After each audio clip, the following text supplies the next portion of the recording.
Baiklah, di sini saya akan menjelaskan tahap perkembangan kognitif Yase.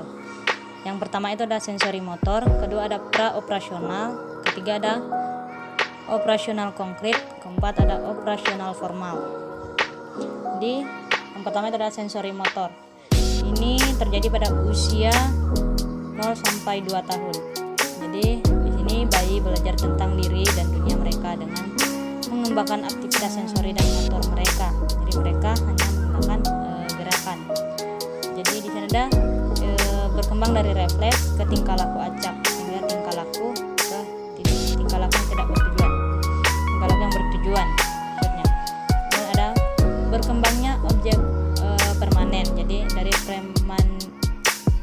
permanensi objek ke pemahaman bahwa suatu objek atau secara terus menerus ada ketika tidak terlihat. Jadi di sini ada tahap sensori motor. Yang pertama itu ada penggunaan refleks. Berarti di sini pada usia 0 sampai 1 bulan anak melatih refleks bawaan dan mengontrol penggunaannya. Kedua ada reaksi serikuler primer. Di sini pada usia 1 sampai 4 bulan anak mulai mengulang tingkah laku menyenangkan yang awalnya itu adalah kebetulan. Ketiga ada reaksi serikuler sekunder. Ini pada usia 4 sampai 8 bulan. Jadi sini bayi sudah tertarik dengan lingkungan dan mengulang tindakan yang memberikan hasil menarik dan belum bertujuan. Dan itu mereka sering mengulang tindakan-tindakan mereka yang menarik tapi tidak ada tujuannya. Kemudian di sini ada koordinasi skema sekunder. Di sini pada usia 8 sampai 12 bulan. Jadi tingkah laku anak itu disengaja dan bertujuan. Kemudian dikoordinasi skema yang telah dipelajari. Dan ada reaksi serikuler tersier. Ini pada usia 12 sampai 18 bulan. Jadi di sini anak sudah memiliki rasa ingin tahu dan mereka sudah bisa bereksperimen. Kemudian memiliki tujuan, bervariasi dan bisa memecahkan masalah mereka. Kemudian di sini ada kombinasi mental pada usia 18 sampai 24 bulan. Jadi di sini anak sudah bisa berpikir secara simbolis. Jadi mereka itu bisa menggunakan simbol, isyarat dan kata-kata dan juga dapat berpura-pura. Jadi anak sudah bisa menggunakan simbol dan bisa berbicara menggunakan kata-kata. Terus tahap selanjutnya adalah pra-operasional. Jadi di sini terjadi pada usia 2 sampai 7 tahun. Jadi di sini anak menggunakan pemikiran simbolis. Di sini anak sudah bisa berpikir secara simbolis, tapi mereka tidak dapat menggunakan logika.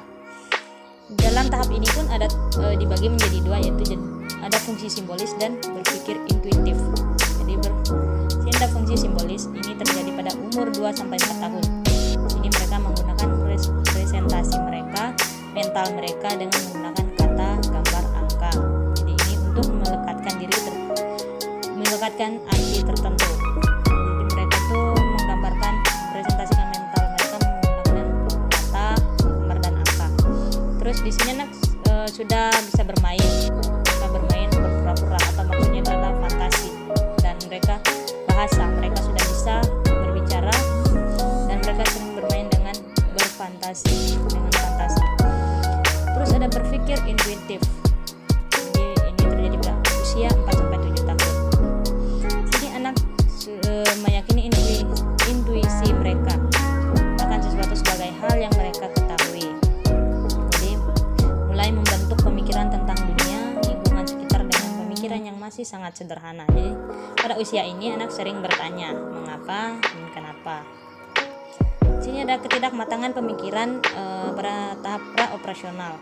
Jadi di sini ada egosentris. Jadi di sini anak belum mampu mempertimbangkan sudut pandang orang lain. Jadi mereka belum bisa mempertimbangkan sudut pandang orang lain. Kemudian di sini juga ada belum conservation. Jadi maksudnya itu adalah mereka menganggap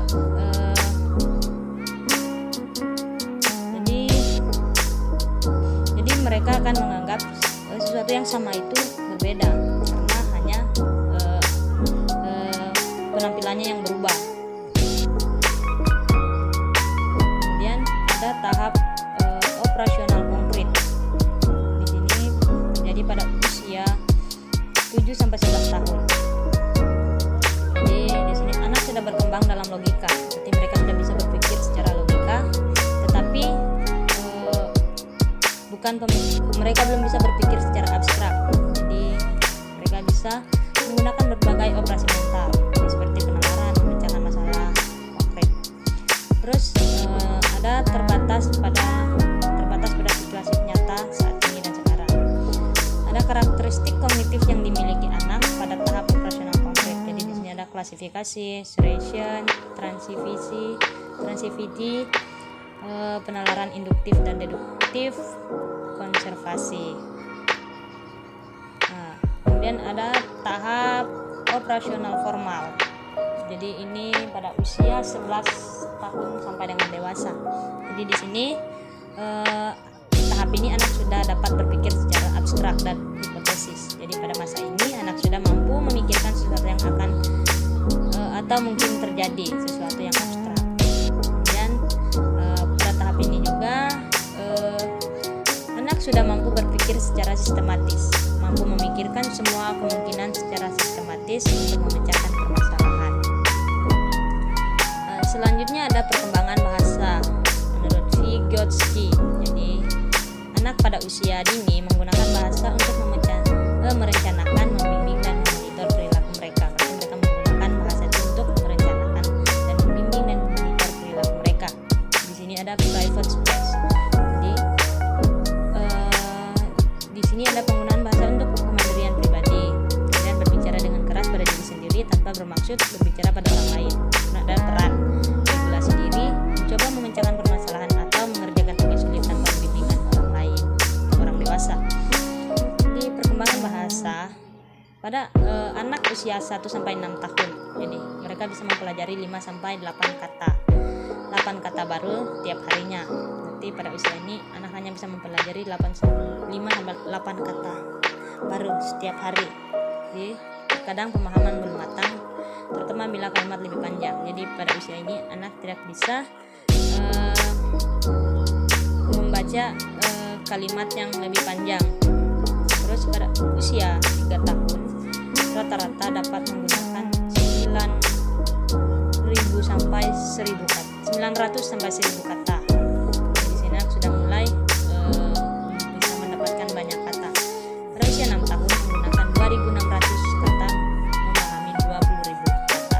Jadi mereka bisa memahami 20.000 kata dan bisa menggunakan 2600 kata. Terus pada usia 5 sampai 7 tahun ini anak mereka sudah bisa membaca kalimat yang panjang dan kompleks. Terus pada anak 2 sampai 3 tahun cryptal, bermain dengan suara dan kata-kata. Jadi pada usia ini anak sering bermain dengan suara dan kata-kata, menggunakan suara dan kata. Terus pada anak usia 4 sampai 5 tahun mereka mengungkapkan fantasi dan emosi.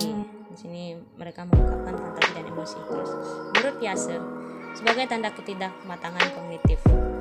Sedangkan menurut Vygotsky, bentuk khusus dari komunikasi, peralihan antara perkataan sosial awal, perintah orang dewasa ke perkataan dalam diri dan peralihan kontrol.